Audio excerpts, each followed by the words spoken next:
तो शुरू करना चाहूंगी। अपने 100 गमों को परे रख, अपने 100 गमों को परे रख, मेरा बस वो एक गम मिट जाए, ये कोशिशें वो करती हैं। भले कितनी ही देर कर दूं मैं घर लौटने में, मेरी सूरत देखे बिना वो सोया नहीं करती हैं। शिकायतें तो लाखों होती होंगी उन्हें भी मुझसे, शिकायतें तो लाखों होती होंगी उन्हें भी मुझसे, क्यों ना हो मेरी तो कुछ करतूतें भी ऐसी होती है।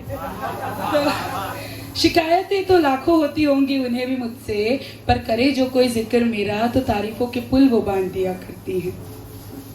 मेरे ऐब मेरी खामियां सब अपनाने की हिम्मत है उनमें, मेरे ऐब मेरी खामियां सब अपनाने की हिम्मत है उनमें, पर परफेक्ट की बात जहां आए वो बस मेरा ही चेहरा देखा करती हैं। जब भी डगमगाते हैं मेरे कदम, जब भी डगमगाते हैं मेरे कदम, मेरे हाथों को अपना आंचल थमा दिया करती है। मेरे जिंदगी के संतुलन को वो कुछ इस तरह कायम रखा करती हैं। उनकी ये छोटी छोटी बातें बताती है मुझे कि भले ही ना देखा हो मैंने खुदा, न देखा हो मैंने राम, वही है मेरा मक्का मदीना, वही मेरे चारों धाम। जब से होश संभाला है, जब से होश संभाला है, बस इतना ही मैंने जाना है, फुर्सत नहीं थी ऊपर वाले को खुद मुझ तक आने की, तभी उनकी शरण में मेरा छाया बनाया है। यूं तो गिरजा घर भी गई हूँ मैं, यूं तो गिरजा घर भी गई हूँ मैं, गुरुद्वारे भी मैंने माथे टेके हैं, पर जब तक ना फेरे वो हाथ से राने, सुकून को मैंने खुद से रूबरू नहीं होता देखे है। लोग अक्सर कहते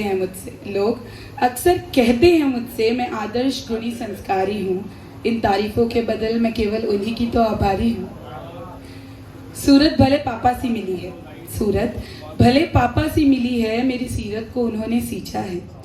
जिंदगी की गीता में मेरे उपाख्यान को उन्होंने अध्याय सा व्यक्तित्व दिया है। उपाख्यान मतलब छोटा सा किस्सा होता है, तो जिंदगी की गीता में मेरे उपाख्यान को उन्होंने अध्याय सा व्यक्तित्व दिया है। अब उनके भोलेपन की बात करूं या उनके बलिदानों का मैं मान करूं, उनके भोलेपन की बात करूं या उनके बलिदानों का मैं मान रखूं, उनकी ममतामयी सूरत से आगाज करूं या उनके शीशे से दिल का मैं बखान करूं, उनकी ममतामयी सूरत से आगाज करूं या उनके शीशे से दिल का मैं बखान करूं। देखूं जो उनका मुस्कुराता चेहरा, देखूं जो उनका मुस्कुराता चेहरा, ताज़े फूल से खिल जाती हूँ और ख्याल से उनके अश्क की केवल बेजान इमारत से बिखर जाती हूँ। अब घर से दूर रहने लगी हूँ मैं, अभी घर से दूर रहने लगी हूँ, पर सबसे करीब आज भी उनसे ही हूँ।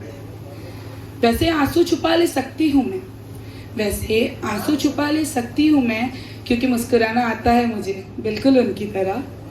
लेकिन जिस दिन गूंजती नहीं मेरी हंसी, फिर भी होंठों पे मेरी मुस्कान होती है। क्या हो गया लाला, पूछने के लिए अब कोई नहीं आता मुझे बिल्कुल उनकी तरह। इस जानी अनजानी भीड़ में जब भी खुद को तन्हा महसूस करती हूँ, इस जानी अनजानी भीड़ में जब भी खुद को तन्हा महसूस करती हूँ, केवल दौड़कर उनके सीने से लगने की ही मैं तमन्ना रखती हूँ।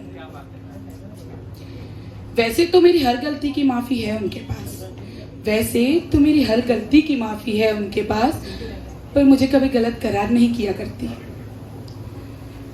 पर मुझे कभी गलत करार नहीं किया करती। खुद चाहे हजारों बोझों के तले दबी हो, पर मुझे अक्सर जिंदगी जीने का हौसला दिया करती।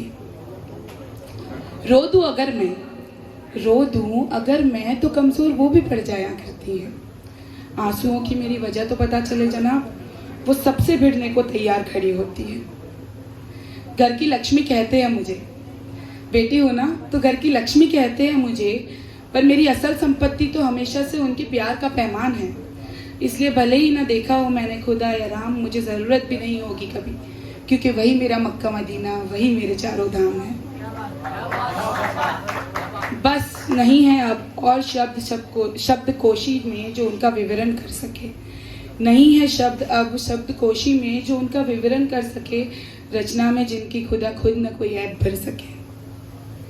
ऐसे कैसे समा दूं उनको चंद लफ्जों के दायरे में, ऐसे कैसे समा दूं उनको चंद लफ्जों के दायरे में, दुनिया के मुकाबले जिंदगी 9 महीने ज्यादा देखी है जिनके सहारे मैंने। यूं तो पूरी उम्र भी बिता दूं, यूं तो पूरी उम्र भी बिता दूं, उनके बलिदानों का हिसाब न लगा सकूंगी। गणित में तो वैसे ही कमज़ोर हूँ, बस इतना सा डर है कि हिसाब लगाते हुए उनको कहीं निराश तो ना कर जाऊंगी। पर एक वादा बेशक कर सकती हूँ मैं उनसे, एक वादा बेशक कर सकती हूँ मैं उनसे, जो राजा बेटा हूँ कभी नालायक नहीं बनूंगी। अंत में बस इतना ही कहना चाहती हूँ, कभी मेरे व्यक्तित्व का हो तुम दर्पण, कभी मेरे और दुनिया के बीच की ढाल हो। कभी मेरे व्यक्तित्व का हो तुम दर्पण, कभी मेरे और दुनिया के बीच की ढाल हो। तो क्या हुआ अगर नहीं देखा मैंने खुदा या राम, मैया तुम ही मेरा मक्का मदीना, तुम ही मेरे चारों धाम।